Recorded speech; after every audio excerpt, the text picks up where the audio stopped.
Welcome to the Windy City's finest On Location with Mac and Perry here in Grande Prairie at the Sterling Skull Studio. I'm Mac, he's Perry, and this is Roxy. Great, yeah. Before we get started with our icebreaker games, so what sort of art do you do, Roxy? I do a few different things. Primarily, my day job is tattooing. Outside of that, I do occasionally mural. I do like to paint. I dabble in some other things, but that's the vast majority of what I do.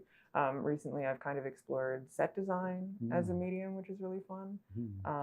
But drawing is kind of like where I started. And I've dabbled in photography too. Yeah, lots of stuff. Yeah, that's great. Yeah, I'm really looking forward to learning more about your art later. But for now, we're just going to learn about you as a person and get to know you and do those icebreaker games. Awesome. So the first one is a little bit of trivia. Okay. How are you at trivia? Okay. Okay, yeah. We were talking earlier, and you have like a book about Grande Prairie and well, I mean, I haven't read the whole thing, but probably more than I have. Yeah. So yeah, a couple of questions about Grande Prairie. Yeah. I'm sure you'll do great. Cool. And then you'll ask me some questions about Perry. Nice. Grande Prairie, Perry. Anyways, yeah. So we'll start with the first one. First trivia question. So in late 1977, Grande Prairie's already strong economy accelerated to boom status after the discovery of A, the Swan Hills Birch Forest, B, gold deposits in the Lesser Slave Lake, C, the Elmworth Deep Basin gas field, or D, an oil reservoir under Red Earth Creek. That's either of the last two. So which one? I'm gonna guess it's the the basin. But, Yes, C, yeah? yes, Okay. yes, the Okay. Elmworth Deep Gas Basin field. Cool. Great. All right, Grande Prairie is home to many firsts, including being Alberta's first A, Northwest Mounted Police Post, B, city to elect a social credit municipal government, C, city to host the Canada Cup of Curling, or D, Alberta's first county. Oh gosh. I feel like we're the first county. You're right. Yeah. It's D, yes, yeah. Very simple, but it is Alberta's first county, according to the internet. All right, so our next game is called This or That. We brought this hat. Cool. And so, yeah, it's got little pieces of paper in here, and there's just two things on it. It's, coffee or tea, cats or dogs. And we'll both answer, and just, way to get to know you. And great. we said we have some similarities or differences or stuff. So how about you do the honors to go first? One piece of paper. Okay, we can do this. Sweet or salty? Sweet or salty? Yeah, I would say generally salty. If I'm going to have like a snack, probably something savory and with sweet, but overall, if I had to choose, salty. Very good. I am definitely salty. Yeah. Popcorn, pretzels. Actually, I've been really into these things at Costco. I found freeze-dried mushrooms, actually. Oh. Yeah, but people find them really annoying because they're like the loudest snack imaginable. So, but they're super addictive. Oh, interesting. I haven't had those. Yeah. My favorite go-to snack for that is popcorn, as you mentioned. Put like nutritional yeast on it. I don't know if you ever do that. I have never heard of that, but it sounds like a hack. Yeah. I like it. So cool. Nice. All right. We'll pull one out. What do we have here? Dine in or dine out? Oh, that's a total toss-up. Like it depends on the day, but I like dining out because you have more of an experience. Okay. Right? I mean, dining in, you're kind of just like adapting to your own space. You're always in your own space, right? Yeah, okay. It's nice to experience new things. Yeah. Any certain cuisines you might be excited about? Typically, I eat a lot of Japanese myself. Yeah, I find they say it's the healthiest cuisine in the world. I would believe that. Yeah, and I got hooked on it when I was a teenager. I just love sushi. Yeah? Is there decent sushi in Grande Prairie? Yeah, I like going to Sam's. Okay. Yeah. Good sushi, Have to check that one out, Yeah, it was awesome. Nice. I would say generally for me, I would actually say dine in. As much as I like dining out sometimes, I like to cook now and again and have people over and cook for people and hang out. And I feel like it's just a fun atmosphere when you're cooking together and talking, and so it's more of an experience that way. Yeah, that's true. All right, so we'll move on to our last game. Tumbling Towers. Ooh. And so yeah, this is the game of Tumbling Towers. Have you played this game before? I have. Great, yeah. Just a refresher on the rules. Okay. We don't touch the top 3. Of course, if you made a new row, then it would change, but don't touch the top 3. And then, yeah, each one of these has a corresponding number, which has a lovely question that I'm going to ask. So again, you can do the honors. Maybe pull out the first tile, first block. I'm going to play this like I'm playing the real game. My first move is always this one. We are playing the real game. This is real. Oh, but you know what? This tower is different. It's not going to let me do this one. And this that we're setting it on, this is like a tattoo. What is this thing? This is like a cosmetic tray. Okay. And so I think the steel is probably extra tactile. Look at this. I actually cannot get this one without compromising this whole tower. Yeah, first tile. So are we playing by traditional rules? Because if we are, then we are boned right now. You're stuck, huh? If you touch it, you take it. You know what I mean? Nah. Well, we're a little bit more loose here. You're not gonna enforce that one. Okay, no, I'll go for you this can one. kind of feel around. Okay, all right. 24, guys. 24. Lovely. What have you tried that scared you? Okay, so I went to the water park in the West Edmonton Mall recently, and there's this slide called Nessie's Revenge. Okay. It's not a good time, you guys. No. I still tried it. I will give myself props for that. But, you know, it's one of those ones where you stand on the platform and then the platform disappears underneath you, and then you just take a straight shot down like you're going down a toilet. Like I don't know what I did wrong, but I forgot to breathe the entire time. Okay. And so when I got to the bottom, I was so disoriented. I didn't know what was going on. And I got up and everybody was watching me because they were like, we're going to watch her do this because it's going to be hilarious. I got up and I was like, help me. So yeah, it was terrifying and I'm never doing it again, but it happened. So Great. There it is. Yeah. Never going back to that water park again, maybe. The water park was fine. Just that ride. The other slides are great. But yeah, like the vertical drop was a lot. That was nuts. And there are people that do that for fun. Right. It's bonkers. Nice. I think actually I'm going to go off of your answer a little bit. Okay. Many years ago at the West Edmonton Mall, they used to have the bungee jumping. Yeah. Yeah, and that was like, I did that. It's like the first time I bungee jumped. What was that like? Yeah, it's very scary.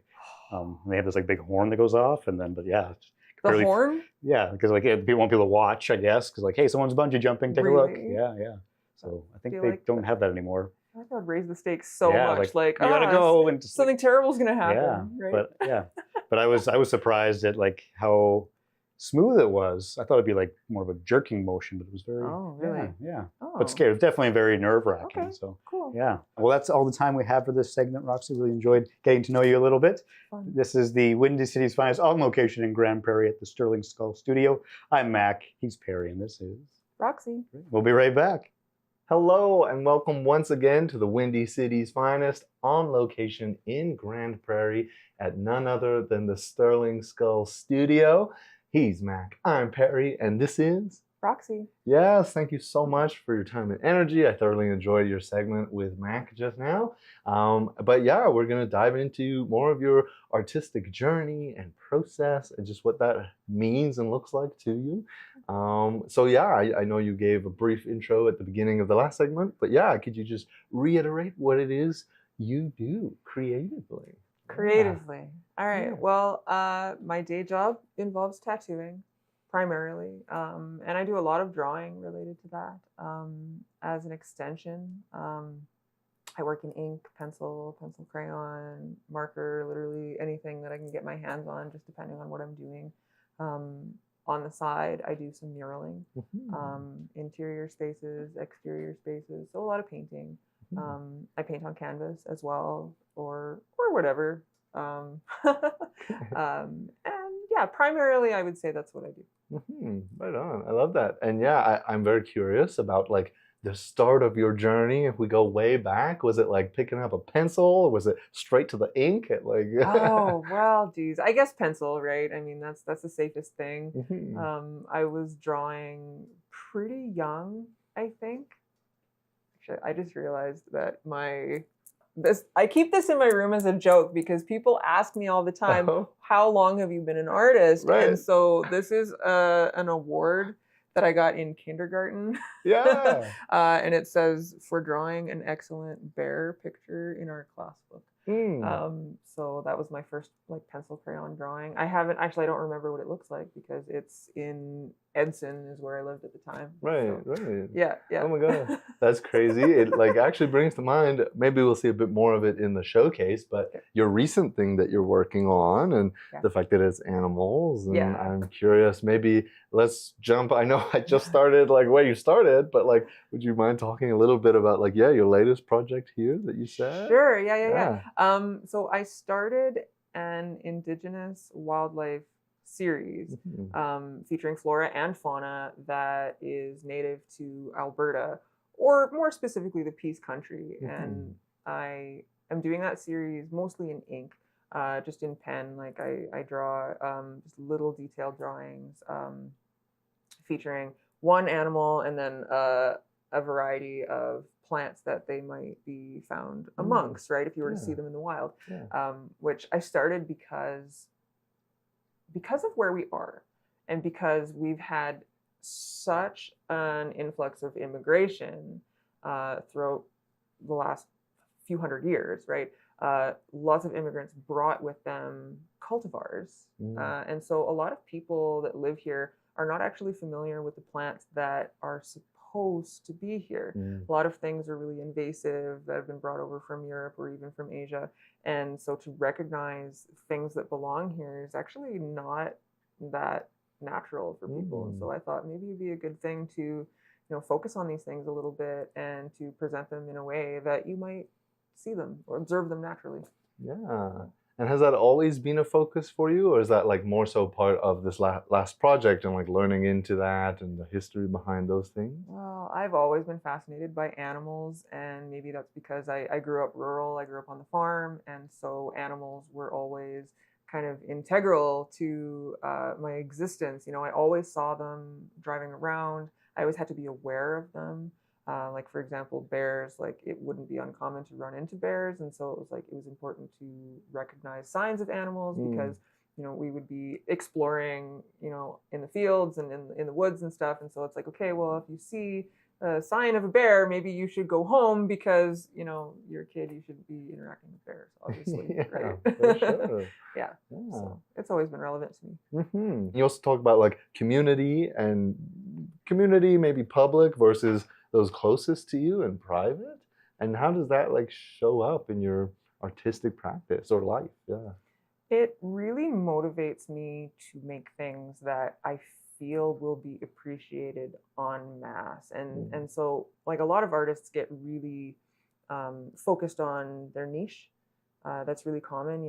They really focus on a style or developing something very specific. But what I like to do is make things that I feel can be appreciated by, maybe the whole population, right? Which again, it comes into play with muraling. And when I started muraling in this city, it was fairly uncommon, right? We'd only recently just gotten a grant program with the Downtown Association going. So they were encouraging people to put up public art, which existed, but it wasn't that common. And so I thought, you know what, if we need more public art, I want to make something that people are really going to be able to appreciate. And so I incorporate a lot of color and a lot of life and a lot of brightness to essentially just enhance the space. I want to create spaces that people feel are inviting. Hence the invitation is why I called it that, because like I wanted people to feel like by looking and by exploring that you could find something worth appreciating. In the city that you've potentially lived in for however long. Interesting. We'll dive more into the murals in a little bit. Okay. I'm so glad that we got that little tidbit on it. Cool. That's awesome. Another thing that's on your website is that idea of creating work that inspires and motivates others, which I feel like we've touched on briefly there. And that's kind of what maybe sets you apart a little bit as an artist. What else could you tell me about that? Wow, that's to inspire or to motivate somebody else. I guess what I want to impart on people is that art can be approachable. That is something that people find very challenging. They find art very intimidating. And so when people ask me about my artistic process, I'm not afraid to break down precisely how to start. Mm. Because I think that it brings a lot of value to people's lives, and there can sometimes be like this inherent protectiveness about people's craft. Mm. But I think that the more people that create art and make art in public spaces, I think is better for the community, right? And so by doing art, people see it, maybe think, well, maybe I can do something like that, right? And so, right, thereby perpetuating more art, which I think is good for everyone. Yeah, absolutely. Right on. Another thing that I kind of came across was this idea of like not necessarily tons of formal training, right? And that you kind of like to take on projects that you either know nothing about or knew nothing about, and just that idea of like learning on the fly, or like with you, like doing the thing. How has that showed up in any of the various things that you've done?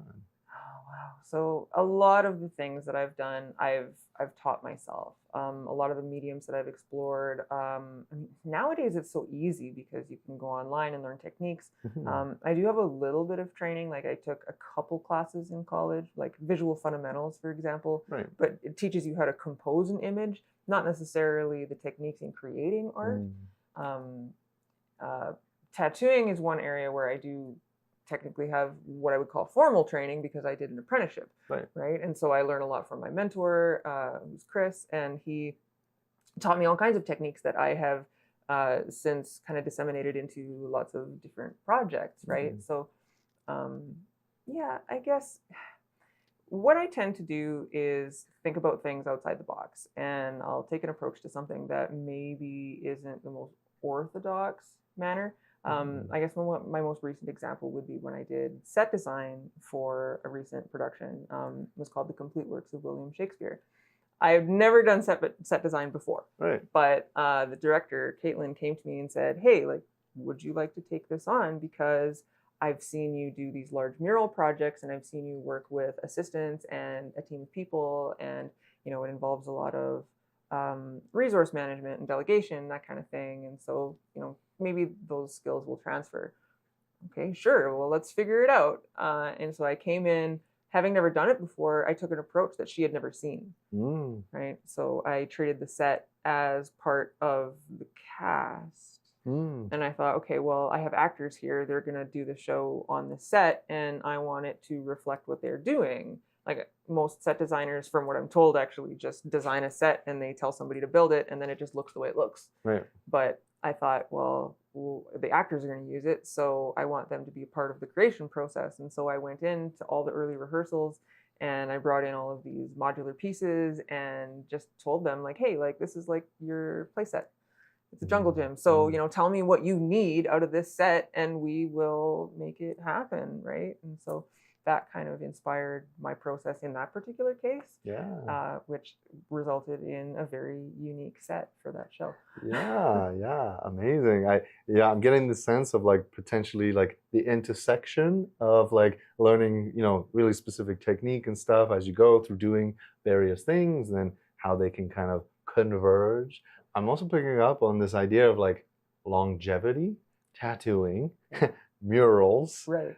Like just that idea of creating something, that's meant to last. Right. Is that what can you tell me about that? I actually find it's very interesting because while these things are meant to last, the idea of a human body or a building, these things also change. And so they are enduring, but they're also evolving. And so people never stay the same, right? People have weight fluctuations, skin textures change. Same thing as with buildings, there's deterioration. Maybe a new owner will come along and decide that he's going to do something different with this building. And so you kind of just have to build things that I guess can endure and can grow or change over time, right? And so there's this certain malleability that has to exist alongside that endurance. Yeah. And do you think there's something in that about, it doesn't sound like you're incredibly precious about the things that you make, right? Like it sounds like you've developed that I would call it a skill of like letting things go. Yeah. So yeah, that idea of like not being precious. Yeah. Right. I see visual art as being, I guess, I don't know, I compare it to music in a way, right? It happens and then it's gone, right? Because that's how it went in my life. Most of the pieces that I've made that I think about, I haven't seen them in years. You know, they disappear to me, but you know, somebody else has them. Somebody else is walking around with them, kind of like music in your phone, right? Yeah. You know, you walk around with it, but the person that made that isn't necessarily sitting with it all the time, right? You know, coveting that piece. And so that's what I always kind of found really interesting. Yeah, I think it's more valuable to send it out. Right. It's almost like when you have children, you don't keep them. No. Right. Yeah. That's not the idea. No. Yeah. The idea is to let them go and live their life at some point. I think that's healthier. Yeah. I'm curious to hear a little bit more about like the set design and theater and just kind of working in that discipline and avenue as well. You talked about like the Shakespeare project. Is there another project that you maybe worked on that you could talk about in that vein? What's actually funny, that was my first one. Okay. And that finished just recently. That was in April. Is that show went up. And I mean, I'm still pursuing my passions in theater. Like I had done a little bit of theater in junior high and had wanted to explore that, did a little bit in college. And so I've been exploring lots of different avenues in theater. And so now I'm actually just getting back into acting because I thought, you know what, I really, really want to just do more things involving theater. And so set design was kind of my way of like, okay, I'm going to get into this space. I'm going to do what I know and get comfortable. And so now I can walk into the theater and feel comfortable in that space because, you know, I've made my home there. And yeah, my next project is actually acting. I'm in a play coming up this fall. Right on. That's awesome. I'm so excited for you. And I'm hearing that idea of not easily intimidated.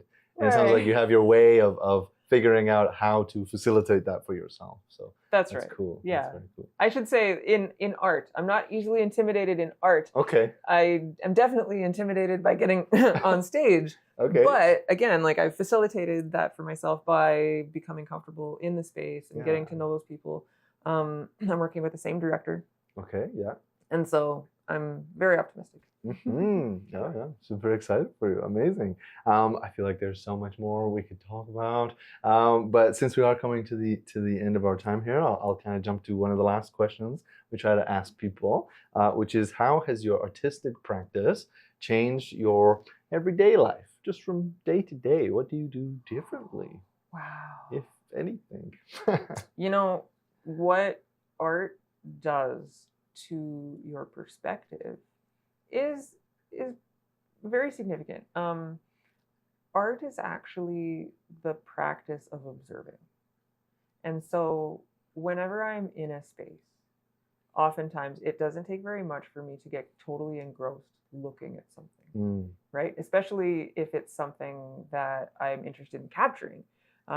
Because, you know, I can sit there and analyze the details. And again, like my attention to detail is, I would say, excessively pronounced because I'm constantly trying to extract what fundamentally makes something look the way that it looks. And so, you know, you could probably go for a really nice walk and find it really relaxing, but it doesn't take very much for me to kind of like get totally preoccupied with something that I see, and I just sit there and study it for, you know, any length of time because like how many colors do you see in the bark of a tree? I don't know. How many do you see? Usually like 7 to 15. Wow. Oh my God. Depending on the tree. I mean, like there are some that are pretty simple, like a poplar, like, you know, it looks black and white to most people, but it's like there's all these different shades of gray, and then you can see sometimes that you can see lichens growing on it, and you can see like these little deteriorated parts, and you know, all of these tiny little details that just that come out that are so easy to overlook. And I feel like it gives me a deeper appreciation for the natural world. Yeah, a sense of observation, it sounds like, is what I'm hearing, and really appreciate. Yeah, that's amazing. I think we need people like that with that skill in the world to really just observe it and pay attention to those details. I think that's a beautiful sentiment to end off on for this segment. So thank you so much for your conversation and insight. This has been the Windy City's Finest on location in Grande Prairie at the Sterling Skull Studio. He's Mac, I'm Perry, and this is Roxy. We'll be right back. Welcome back to the Windy City's Finest on location in Grande Prairie at the Sterling Skull Studio. I'm Mac. He's Perry, and this is Roxy. Great. Yeah, I really enjoyed the segment with Perry, learning about your artistic journey and for your process and stuff. Yeah, and I'm excited to see some of the pieces that we talked about and are related to your work. So I think we're going to see a tattoo piece, right? Yeah. First. Yeah. I will show you. So this is a piece that I developed recently. It is an Odin's mask. And so a client came to me and said, I would really like some Viking age artwork. And this really interests me because I know we talked about like my natural influences, but I also really love history. And so this was a heavy topic that I had lots of research to do, because the rules of making Viking age artwork are actually kind of strict. If you've never done it before, like there's a lot to learn. So I dug in and I learned all about the different styles and like the different periods of the art. And so this is a piece in the Maman style, which is considered like a very ornamental and ceremonial type of style. Like they've found axes and large stones that have examples of this style on them. And it's from like kind of the middle of the Viking age. And so this is actually a tattoo that I've done, but this is like an early draft of the drawing where I've just kind of done like what I call a tonal study. And so I've created the lines and I've kind of shaded in parts of it to kind of give me an idea of how I would like it to look. But the finished product is actually out walking around. You've let it go. That's right. Yeah. Oh, that's really interesting. There's a lot to talk about there. Yeah, I guess like you said, you hadn't made a Viking piece before, and what was that like to start to like read up on it? I assume. Yeah, I actually bought a book. Yeah. On Viking age artwork, and yeah, I had to disseminate all of the different types of styles and figure out which one we like the best and what kind of motifs are really common. Like what makes this Maman style different from other Viking age pieces is the level of ornamentation, like all of these little circles and details, and the style of the knots, like the very specific way that the knots are shaped and the way that the tendrils extend out and the sort of the way that they end and the way that they have notches and these little like these nubbins have like a specific name and like all these, it's the types of ribbons, like it's very, very involved. And so I love chewing on pieces that have again, like lots of details and lots of historical context to them. Yeah, that's really interesting. And you said it was a mask, right? Or, yeah, it's called an Odin's mask. Yeah, and so why would someone tattoo that on themselves? Is there a significance around the mask itself? Well, the Odin is a really influential figure, right? Like in Norse mythology, and because it's become so popular recently, and again because of the historical context, like a lot of people around here have Norse heritage, right? And so this is kind of like a callback to Norse culture, as well as Norse mythology, which, you know, thanks to comic books and movies, has become insanely popular. And so the style itself is sort of enigmatic and it's very captivating. And so this was a piece that was requested. And moving on, we talked about the mural, of course. Yes. Very significant part of your artistic journey and a very big project, quite literally. We're going to show, this is the actual size of the mural. No, it's not, but this is the mural here. Let's see how steady I can hold it. You'd be surprised how heavy paper is when you have to hold it steady. So we can see it now. We can see the mural. Maybe tell me about some of the details here. So this piece has basically like a type of cave that is actually completely open on both sides. And so you can see light coming through the other side, which is to kind of signify a passage so you can go through it. The creature that comes out, I refer to this as like a growth elemental. So it features all kinds of different growing elements. And so these are the roots that come out that are effectively its legs.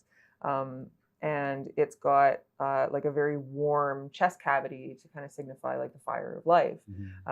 This is the fun part for me is the rose bush that actually encompasses its guts, and so I call that the gut flora. Yeah, so and then we kind of did like a path again to kind of signify that you're meant to travel through, right, as sort of a journey. And I really enjoy like water features in trees because I find that those are very calming elements to have in pieces, especially in a place like downtown Grande Prairie where there isn't a lot of green space. And so my goal with this piece was to create something very life-giving and inviting. Oh, that's lovely. Yeah. Yeah, it's a really, really cool piece. I really love it. Thank you. Yeah. All right. I guess we'll move on to some different art. Go over here. Tell me about this piece. Okay. So this piece is titled Wretched Emancipation. And this kind of is a bit of a throwback to some of my historical influences. Like I really like esoteric topics, and this piece to me was interesting because Baphomet is the central figure here, is actually a really contentious figure. A lot of people associate it with Satanism, and I found really interesting because there were like a lot of protests happening over the past few years where religious expression has been sort of the forefront of argument, especially in the States. Not so much here, but I still find it really interesting because I used to go to a Catholic school. And so I did a lot of research into this because I didn't really understand what it meant. And it actually was invented by a French philosopher who was affiliated with Knights Templar and made this as kind of a symbol of people's transcendence of hierarchical structures and gender and things. And so it kind of signifies moving past religion, which is really interesting to me. I read a whole paper about the topic and was just like super inspired by the way that people cling to these symbols and assign all kinds of ideas to them where a lot of them are really misinterpreted. And so what I did with this is actually kind of made it even more macabre than it's traditionally depicted, because I'm almost playing on the fact that people find it to be so abhorrent in a way.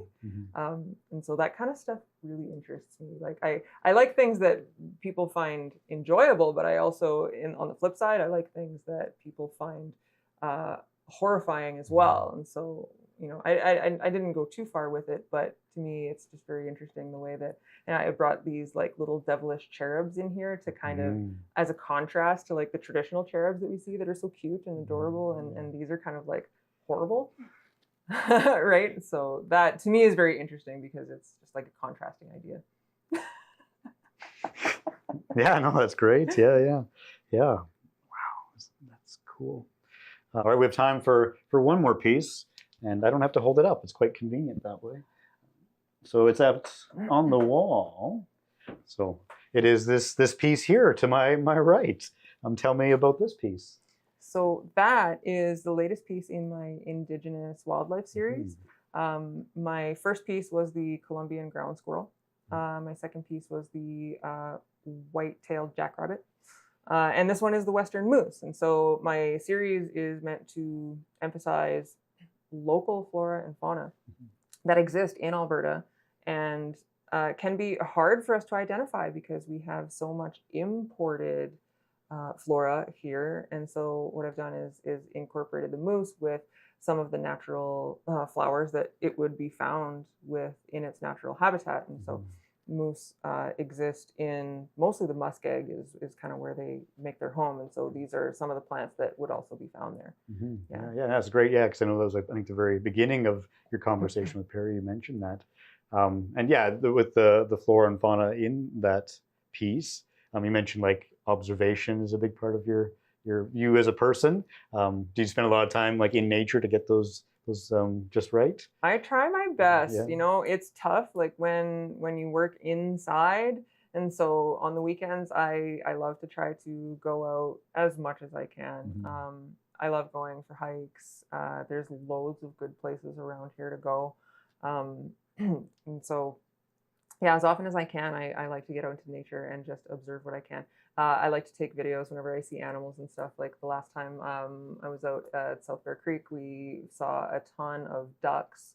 There's like beaver dams down there, and so yeah, whenever I can, like I really want to invest in a new camera and do some photography and like actually start taking my own reference photos so that I can, I guess, enhance my artistic process that way.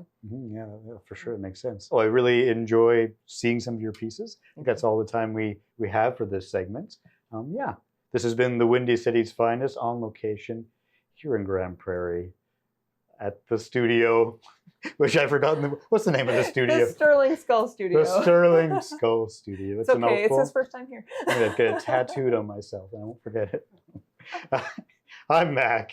He's Perry. And one last time, this is Roxy. It's Mac and Perry in the place. Da-na-na-na. Mac and Perry. Go live to create. Da-na-na-na. Mac and Perry invite you to stay.